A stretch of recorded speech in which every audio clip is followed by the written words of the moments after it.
अविरत steel and furniture centre Salgare. आमच्याकडे steel भांडी, संसार उपयोगी साहित्य, sofa set, furniture, LED TV, आटा चक्की, वॉशिंग मशीन, फ्रीज व इतर इलेक्ट्रॉनिक साहित्यांचे असंख्य व्हरायटींचे भव्य दालन। आता लग्नातील संसार सेटची चिंताच नको, मनाला भावणारं आणि नजरेत भरणारं सलगरेतील भव्य दालन। अविरत स्टील अँड फर्निचर सेंटर, 0% व्याजदर, आधार पे उधार ऑफर। या पहा, आधार द्या, उधार घेऊन जा। आमचा पत्ता रवींद्र वस्त्र निकेतन शेजारी सलगरे। संपर्क 9284016900 व 9901920551।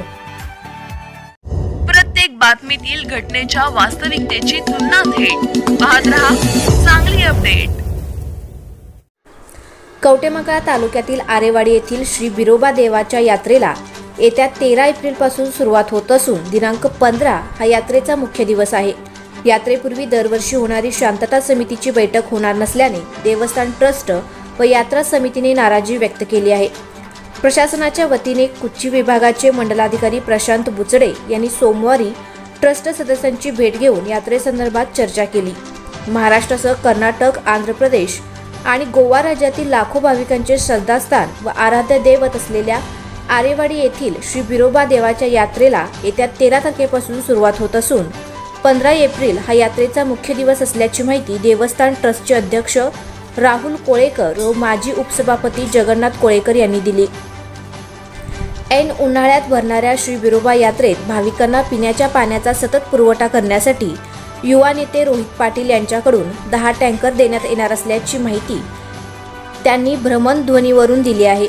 यात्रा कालावधीत पिण्याच्या पाण्याचा पुरवठा अखंडपणे होण्यासाठी उद्धव विहिरी असणाऱ्या ठिकाणी लोड शेडिंग रद्द करावे, खाजगी दुकानदारांना तात्पुरती वीज जोडणी देताना खबरदारी घ्यावी, बिरोबा बनात आवश्यक तेथे विजेचे खांब उभे करून विद्युत पुरवठा करणे, बिरोबा बनाकडे येणाऱ्या रस्त्यांची डागडुजी व नूतनीकरण करणे आदी उपाययोजना कराव्यात। त्याचप्रमाणे संबंधित विभागांनी यात्रा समितीच्या माध्यमातून आवश्यक त्या सुविधा पुरवण्याचा प्रयत्न करण्याची मागणी अध्यक्ष राहुल कोळेकर, जगन्नाथ कोळेकर, सरपंच पुत्र रमेश कोळेकर यांनी मंडलाधिकारी बुचडे यांच्याशी चर्चा करताना केली।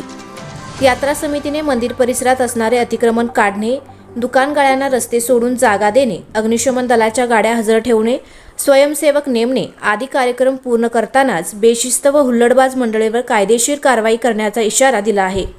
यावेळी देवस्थान ट्रस्टतर्फे सुचवण्यात आलेली कामे तसेच केलेल्या मागण्या तहसीलदार अर्चना कापसे यांच्यापर्यंत पोहोचवून तसेच याची पूर्तता होण्यासाठी पाठपुरावा करणार असल्याचे मंडलाधिकारी प्रशांत बुचडे यांनी सांगितले।